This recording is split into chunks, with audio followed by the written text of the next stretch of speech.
Saan aabot ang 100 pesos mo?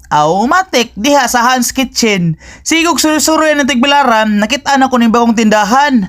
So naintriga ko kay tagkurenta na ko ng shake, promo na nila. So gisudlan ako na diha, akong gi-check po ng place. Ano indot ba pag ambience?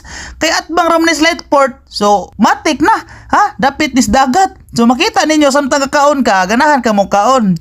So karon akong gi-order kay tagsisinta ra man tukbuki na og nay rice cake bitawag na nila. Basta kay kaingon ko, wow, lami abay. So karon inom ko ng shake, ingon ko, wow, jud yang ang ba kay lami jud kay lang shake pod, wag yang ang. So karon first bite pa lang daan ako, wow, nakaingon ko murag na ako sa Korea. Kay Korean man din nga restaurant. So way paglangay ako nang gikuha diha kay murad ko kaantos aho jud gi tion jud na pagkaon. Nami jud kayo guys, makaingon kog naa jud ko sa Korea. Hanghang pa jud kayo nya. Maka-feel jud ka nga murag barato ra jud pud di ay. Kay 100 naman